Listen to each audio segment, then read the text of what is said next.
السلام علیکم۔ ایک دردناک خوف جس نے پورے گاؤں کو خاموش کر دیا۔ یہ کہانی میں آج تک کسی کو نہیں سنا سکی، لیکن شاید تم پڑھ سکو اگر ہمت ہے تو۔ بلوچستان کے ایک دور دراز گاؤں سوان کو میں ایک عجیب سی روایت مشہور تھی۔ شام کے بعد پہاڑ کی طرف نہ جانا، وہاں جو جاتا ہے واپس نہیں آتا۔ لیکن کبھی کسی نے یہ نہیں بتایا کہ واپس کیوں نہیں آتا۔ اس گاؤں کے عین پیچھے ایک پرانا اندھیرا کھوکھلا پہاڑ تھا۔ کہتے ہیں اس کے اندر سے کبھی کبھی رات کو کسی عورت کے رونے کی آواز آتی ہے، کبھی زنجیروں کی کھڑکھڑاہٹ، کبھی کسی کے دوڑنے کی، لیکن آج تک کسی نے اس آواز کا پیچھا نہیں کیا تھا سوائے ابان کے۔ ابان شہر سے آیا ہوا ایک نوجوان صحافی تھا۔ اسے انہی پراسرار گمشدگیوں کی کہانی لکھنی تھی۔ اس نے گاؤں والوں سے پوچھا مگر کوئی بھی بات کرنے کو تیار نہ تھا۔ سب ایک ہی بات کہتے، یہ پہاڑ بھوکا ہے، اسے ہمیشہ کوئی نہ کوئی چاہیے ہوتا ہے۔ ابان نے فیصلہ کیا کہ وہ خود سچ معلوم کرے گا۔ شام ڈھلے وہ پہاڑ کے قریب جا پائے، موبائل کی ٹارچ آن کی اور اندر جانے کی کوشش کی، لیکن جوں ہی وہ گیٹ جیسی چٹان کے پاس پہنچا، ہوا ایک دم سرد ہو گئی، ایسی سرد کہ اپنے جسم سے نکلتی سانس تک صاف دکھائی دینے لگی۔ پھر اچانک کھر کھر کھر کی چٹان کے پیچھے سے کسی کے چلنے کی آہٹ سنائی دی۔ ابان رک گیا، آواز رک گئی۔ وہ ایک قدم آگے بڑھا تو آواز بھی اس کے برابر ہی آگے بڑھ گئی، جیسے کوئی اس کی نقل کر رہا ہو۔ اچانک اس کی ٹارچ خود بخود آف ہو گئی، پورا پہاڑ اندھیرے میں ڈوب گیا، اور تب پیچھے سے ایک عورت کی ٹوٹی ہوئی آواز آئی، واپس چلے جاؤ ورنہ تم بھی نہیں بچو گے۔ اس سے پہلے کہ ابان پلٹتا، کسی نے اس کے کندھے پر ٹھنڈا ہاتھ رکھ دیا۔ وہ دوڑتا ہوا واپس گاؤں کی طرف بھاگا، سانس پھولی ہوئی، آنکھوں میں خوف۔ گاؤں والے اسے دیکھتے ہی سمجھ گئے اب ابان کا پیچھا وہ چیز چھوڑے گی نہیں۔ گاؤں کے بوڑھے شخص بابا غفور نے اسے اپنے گھر لے جا کر دروازے بند کیے۔ تو نے بڑی غلطی کی ہے بیٹا، اس پہاڑ میں کوئی جن یا بھوت نہیں، وہ ایک عورت ہے جو زندہ دفن کر دی گئی تھی۔ ابان کی آنکھیں پھٹ گئی۔ یہ تقریباً 60 سال پرانی بات ہے۔ ایک لڑکی مہرو پر الزام لگا کر وہ بدبخت ہے۔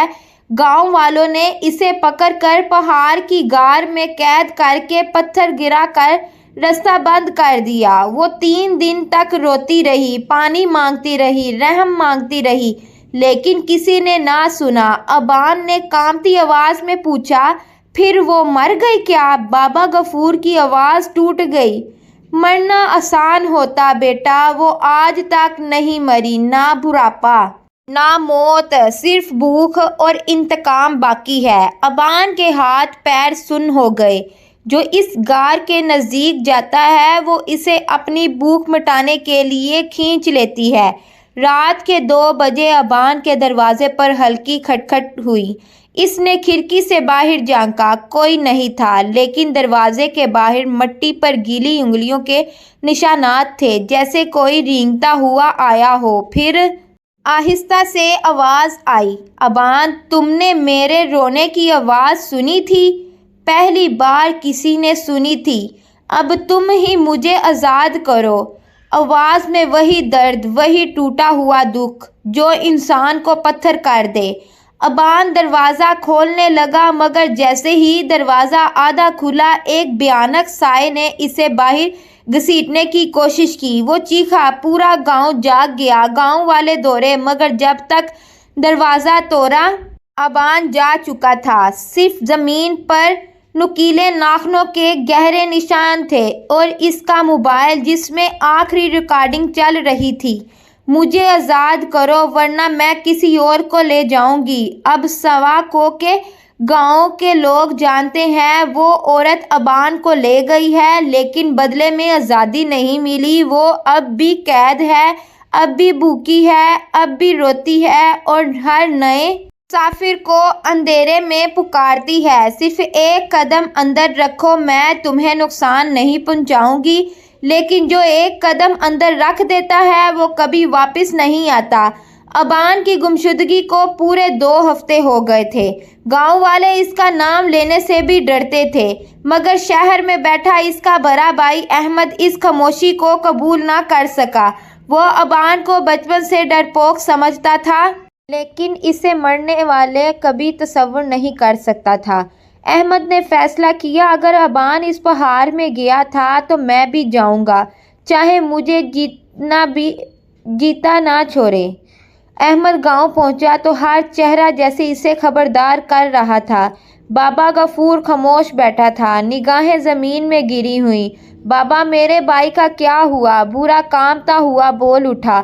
بیٹا، اس غار کا راستہ اب بند ہے، پہاڑ نے اسے نگل لیا ہے، میں راستہ کھولوں گا۔ بابا غفور کی آنکھوں میں خوف ابھرا۔ پہاڑ اپنے شکار واپس نہیں دیتا، جو اندر جاتا ہے باہر صرف آواز بن کر آتا ہے، جسم نہیں۔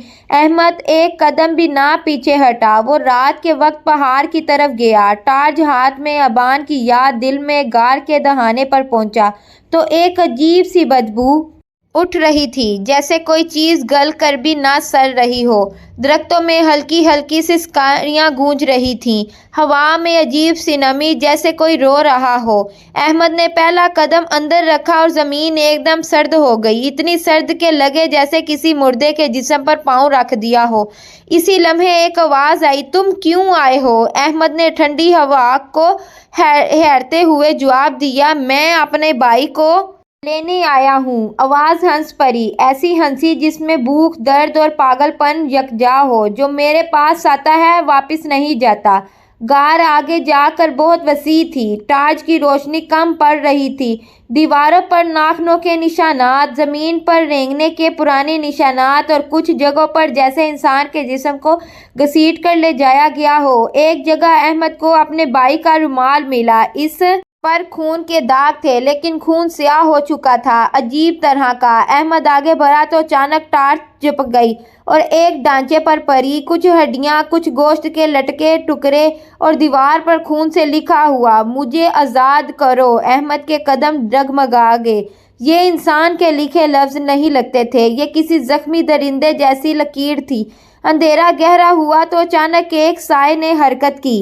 احمد نے ٹارچ سیدھی کی اور اس کی آنکھیں پھٹ گئیں۔ ایک عورت، نیم مڑی ہوئی، بال گھٹنوں تک جلے ہوئے، چہرے پر آنکھیں صرف سفید خلا کی طرح اور جسم پر پتھر رگڑنے کے نشانات۔ اس کی آواز وہی دردناک ٹوٹی ہوئی، میں مر نہیں سکتی، میں بھوک برداشت نہیں کر سکتی، اور تم دونوں بھائی بہت دیر سے میرے اس پاس آنے والے تھے۔ احمد نے ہمت جمع کی، میرا بھائی کہاں ہے؟ وہ مسکرائی، مسکراہٹ نہیں، زخم کی کھلتی ہوئی درار۔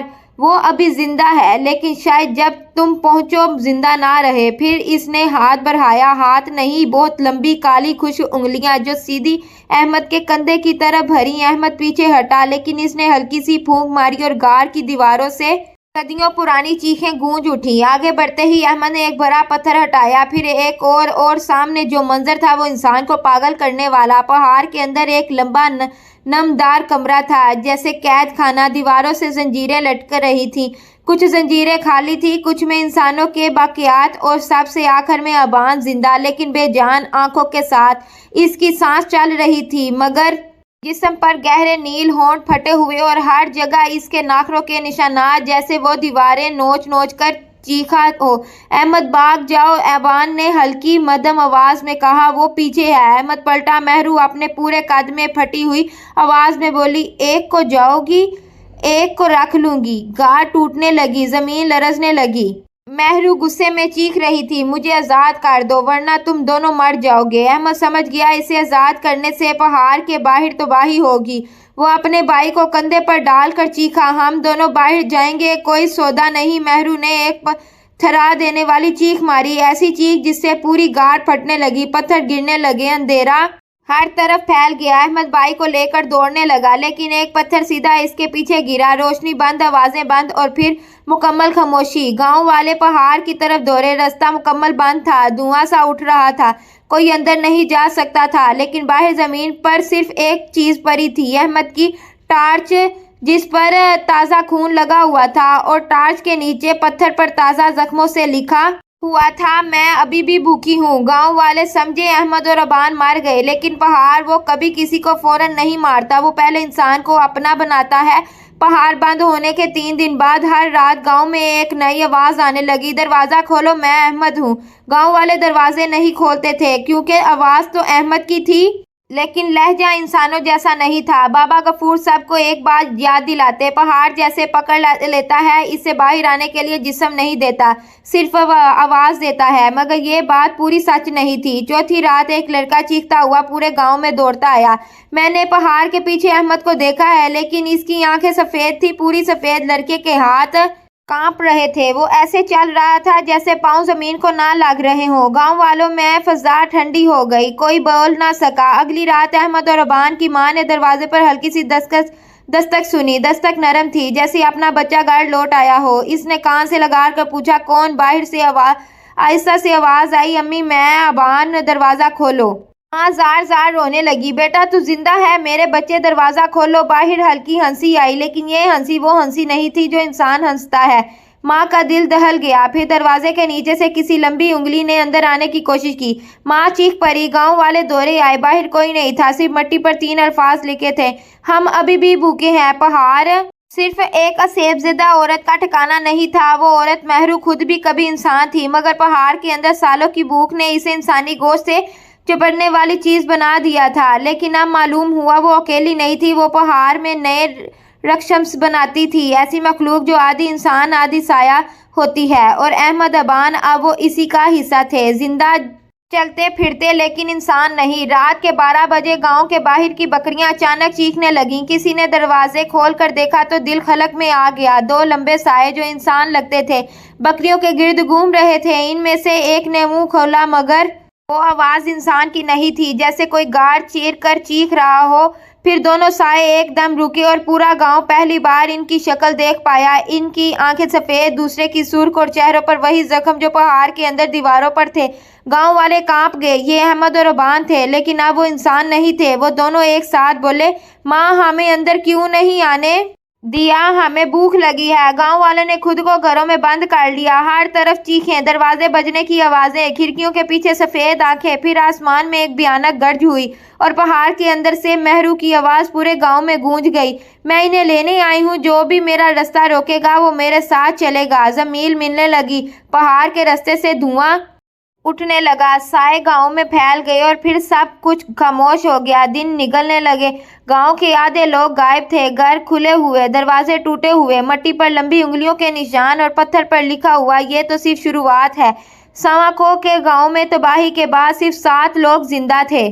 یہ 7 لوگ تہہ خانوں میں چھپ کر کسی طرح صبح تک زندہ رہ گئے تھے۔ جیسے ہی سورج نکلا انہوں نے سب سے پہلے دیکھا کہ پورا گاؤں سناٹا، آدھے گھر خالی، اور پہاڑ کے دہانے سے دھواں اٹھ رہا تھا۔ بابا غفور نے آسمان کی طرف دیکھ کر کہا، اب یہ لعنت یہاں نہیں رکے گی، یہ شہر تک جائے گی۔ ساتوں نے شہر کی طرف بھاگنے کا فیصلہ کیا۔ جنگل کے راستے سے نکلتے ہوئے وہ مسلسل پیچھے دیکھتے رہے، سورج ان کے لیے واحد حفاظت تھا۔ مگر جیسے ہی وہ جنگل کے آخری حصے میں پہنچے، درختوں کے بیچ سفید آنکھوں کی جھلک نظر آئی، دور، بہت دور، کوئی ان کا پیچھا کر رہا تھا۔ علی نے روتے ہوئے کہا، وہ احمد ہے، میں نے دیکھا، اس کی آنکھیں مجھے دیکھ رہی تھی۔ سب کانپ گئے، وہ لوگ اب انسانوں کی طرح نہیں چلتے تھے، بلکہ سایوں کی طرح درخت سے درخت تک چھلانگیں مارتے تھے۔ شام سے پہلے ان لوگوں کو شہر تک پہنچنا ضروری تھا، ورنہ وہ شہروں میں پھیل جائیں گے۔ شہر پہنچنے کے بعد وہ سیدھے تھانے گئے۔ پولیس نے پہلے بات پر یقین نہیں کیا، لیکن جب بشرا نے اپنے موبائل سے پہاڑ کے باہر کے ویڈیوز دکھائے تو کئی پولیس والے صدمے میں بیٹھ گئے۔ ویڈیو میں واضح دکھائی دے رہا تھا ایک لمبی سفید آنکھوں والی عورت اور اس کے پیچھے چلتے 2 مرد جو زمین پر پاؤں رکھے بغیر چل رہے تھے۔ فوراً شہر میں ہنگامی حالت لگ گئی، مگر بہت دیر ہو چکی تھی۔ رات کو 1 بجے شہر کے قبرستان میں پہاڑ کی مہرو پہلی بار دکھائی دی۔